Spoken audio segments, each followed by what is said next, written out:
मां करकमलधरा भारती सुप्रसन्ना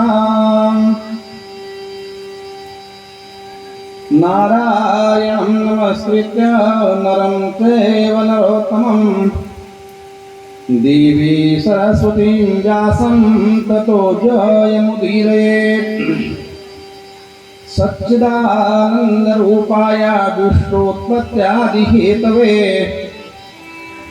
तापत्रय विनाशाय श्रीकृष्णाय वयं नमः।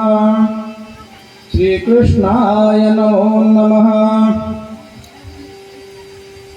कृष्णाय वासुदेवाय देवकी नंदनाय च नंदगोपकुमाराय श्रीकृष्णाय नमो नमः। नमो देव्ये महादेव्ये शिवाय सतं नमः। नमः प्रकृते भद्रायै नियता प्रणतस्मताम् यं प्राप्ययन्तमनुपेतमुपेतकृत्यम् द्वैपायनो विरहकातर आजुहाव पुत्रेति तन्मयतया सर्वोऽभिनेदो तं सर्वभूतहृदयं मुनिमानतोऽस्मि। केदारनाथ भगवान के जय, वेदव्यास महाराज के जय, सुखदेव महाराज की जय, श्रीमद्भागवत महापुराण के जय, पितृ देवता के जय, इस भूमि के और यहाँ के पुण्यालों के जय, गंगे मैया के जय, गो माता की जय, सभी भक्त जनों की जय, यजमान परिवार की भी जय। परम और उनके सभी पारिवारिक और रिश्तेदार जन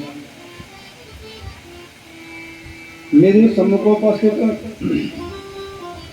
हमारे संगीताचार्यों के सहित सभी ऋषि मंडली के विद्वद्वर्ण और प्रधान रूप से हमारे प्रधान आचार्य बड़े भाई श्री राजेंद्र प्रसाद जी, श्रीमद् भगवत प्रेमी सभी श्रोताओं, परम वात्सल्यमयी भक्तिमती मातृशक्ति,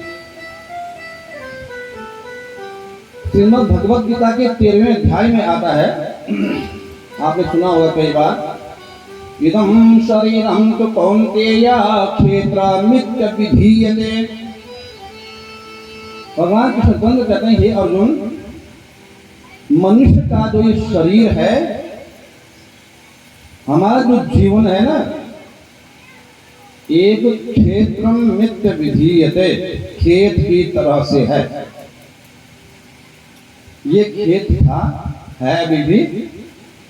इस खेत में हमको अच्छी फसल चाहिए, हम जो इसमें बोएंगे अच्छी फसल चाहिए। तो अच्छी फसल प्राप्त करने के लिए सबसे पहले हमको इस खेत की निराई गुड़ाई करनी पड़ेगी, हल लगाना पड़ेगा। इसके खरपतवार निकालने बहुत आवश्यक है, नहीं तो खरपतवारी घास फूसी जम जाएगा, फसल अच्छी नहीं होगी। कोई एक आध पौधा जम जाएगा, ठीक ठाक सही प्रकार से फसल नहीं होगी। ऊसर बरसे आ नहीं आमा, ऊसर में जो बंजर भूमि है उसमें फसल बो करके अच्छी फसल नहीं होती, ठीक ठाक करना पड़ता है। और उसका प्रतिफल ये होता है कि फिर जब बीज बोया जाता अच्छी फसल की प्राप्ति होती है। हमारा आपका जीवन भी खेत की तरह है। अभी परम सौभाग्यशाली हैं बहन आनंदी देवी के पूर्वज कि आज यहाँ पर इस पवित्र भूमि, इस पवित्र मंच पर हमको भगवत कथाएं करने का मौका मिला, भगवत चर्चाएं करने का अवसर मिला, आप लोगों को सुनने का अवसर मिला।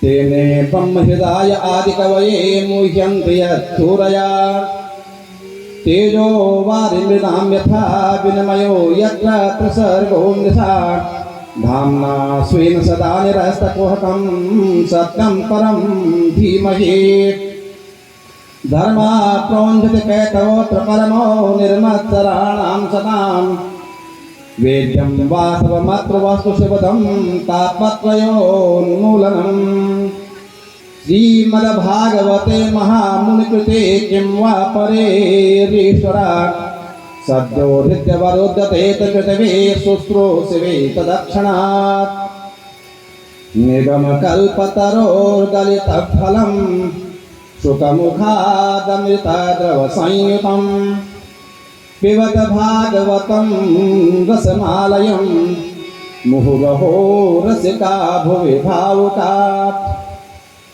हमारे शास्त्रों में है, कोई भी ग्रंथ है, कोई भी पाठ है, हमारे पंडित लोगों के लिए भी आपको कितना भी आता है, अगर वो 100 श्लोकों से अधिक का है तो अपने बुद्धि को भरोसे में मत देना, उसको किताब से ही पढ़ना है। गीति शीघ्री श्रहकंपी लिखित वाच का अनर्थ अल्पकंठज्ञ सदिते पाठ का देना अधम पाठ हो जाता है।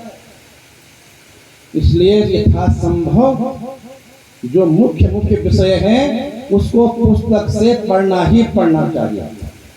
चाहे हनुमान चालीसा भी है ना, तो 40 अध्याय उसमें चौपाया है, लेकिन 100 होती है तो याद सबको है, लेकिन कोशिश करनी चाहिए उसको सामने रखें। अरे शब्द भी ब्रह्म है, उस ध्वनि का उन अक्षरों को हम देखते हैं, उसका भी प्रभाव हमारे जीवन में पड़ता है। 3 मुख्य श्लोक हैं, उसमें पहले श्लोक का के संबंध में कहते हैं सत्यम परम धीमहि। हम धीमहि, धी माने बुद्धि होता है, धी माने बुद्धि, धियो यो नः प्रचोदयात्। गायत्री मंत्र में आता, पूरा नहीं बोलूंगा मैं क्योंकि गायत्री मंत्र को मुख से उच्चारित नहीं किया जाता है। हम अपनी बुद्धि में उस परम सत्य को धारण करें। परम सत्य क्या है? सत्यम परम सत्य क्या है? वो ऐसा है, जन्माद्यस्य यतो नुयातिरत चार्थे स्वभिज्ञस्वरा। संपूर्ण संसार में जो कुछ भी दृश्यमान जगत है, जो कुछ दिखाई दे रहा है, ये जिससे उत्पन्न हुआ, जिसने इसको उत्पन्न किया और उत्पन्न करने के पश्चात इसी का पालन करते हैं।